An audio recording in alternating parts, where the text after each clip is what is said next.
I only have one regret from my honeymoon, and that is that I had the opportunity to view the night sky without any light pollution, and I didn't do it.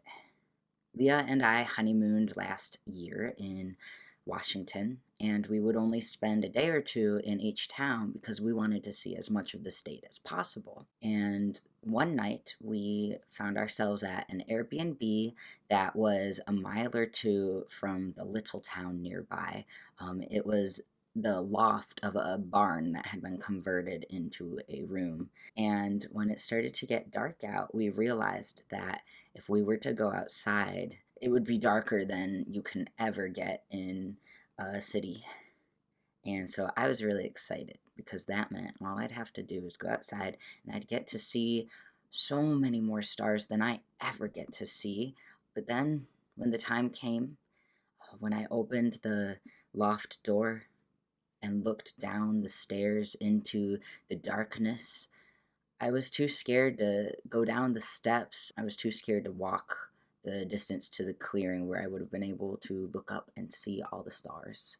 So I closed the door and got in bed. And in the morning, I was kicking myself. Why didn't I go out there? And it's because I was too afraid. And so I kept thinking, even as I was failing to go out into the dark, I was thinking about what I had once read in Barbara Brown Taylor's Learning to Walk in the Dark. She has a story where a little 8-year-old girl has come to visit her farm and stay overnight. And Barbara Brown Taylor decides, ooh, it would be really fun for this little city girl. I bet she would love to help me take care of the chickens in the nighttime. I'm going to read this passage. I thought Anna would enjoy this, so once the sun went down, I invited her to come with me to the chicken house. The chicken house was only about 50 yards from the house, down the hill from the garage, across a patch of tall grass. The moon was so bright that night that we did not really need a flashlight, but I took one anyway, walking a couple of feet ahead of her to shine a beam in the direction we were going. I can't see, she complained when we turned the corner into the relative darkness beyond the garage. It's not far, I said, going ahead to light the way. Your eyes will get used to it in a minute. The first fireflies were blinking in the woods, and a whole choir of cicadas was singing in the trees. Isn't this great? I asked, but there was no one behind me. Turning around, I scanned the grass with the flashlight, catching the gleaming eyes of dew on the grass, but no human ones above them. Heading back up the hill, I found Anna by following her sobs to the place where she had stopped, immobilized by fear, in the wet grass on a beautiful moonlit night. It was not her fault, it was mine, for forgetting that she was a city girl, and that walking in the dark takes some practice. But it was also the fault of everyone who taught her to fear the dark, convincing her that it was dangerous, all of it, all the time, under every circumstance, that what she cannot see will almost certainly hurt her, and that the best way to protect herself from such unseen maleficence is to stay inside after dark, with the doors locked, and sleep with the lights on.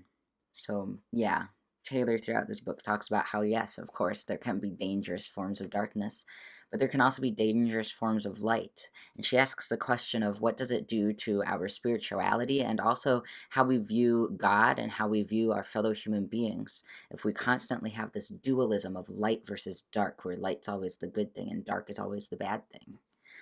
She talks about how Christians divide the world into tons of pairs like this, these dualisms: good versus evil, church versus world, spirit versus flesh, light versus dark. I would also add white versus black, right? In every case, the language of opposition works by placing half of reality closer to God and the other half farther away.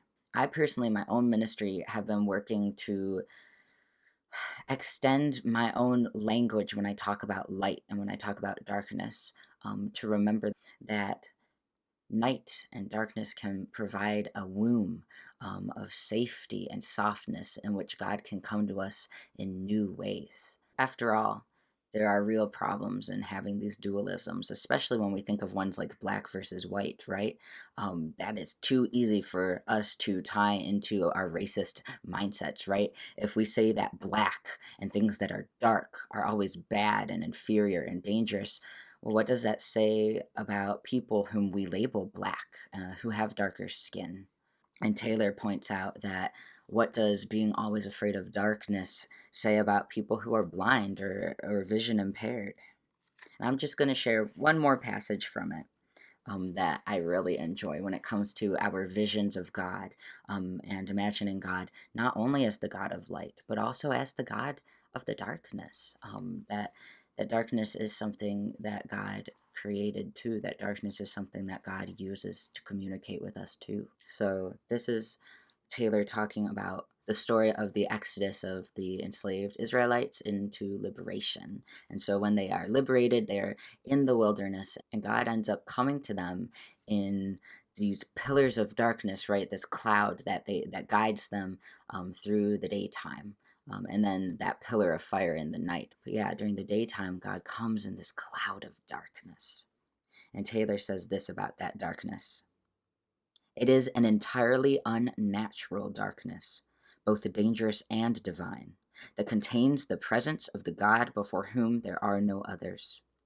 It is so different from what other Hebrew words mean when they say dark that it has its own word in the Bible, Araphel, reserved for God's exclusive use. This thick darkness reveals the divine presence even while obscuring it, the same way the brightness of God's glory does. Both are signs of God's mercy, since ordinary human beings are not equipped to survive direct contact with the divine, in the dark or in the light.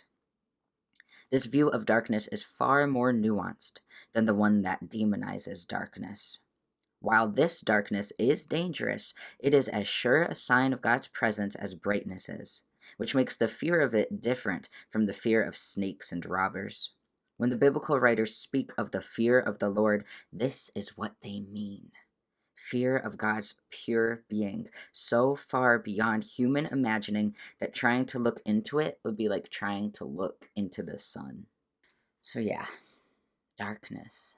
Darkness as a gift from God. I just invite y'all to consider what language you use about darkness and light, about white and black, and think about how you might expand your ideas to get a bigger vision of God, a bigger vision of humanity and of creation. I wish you all good night, for God is in the night just as much as God is in the day.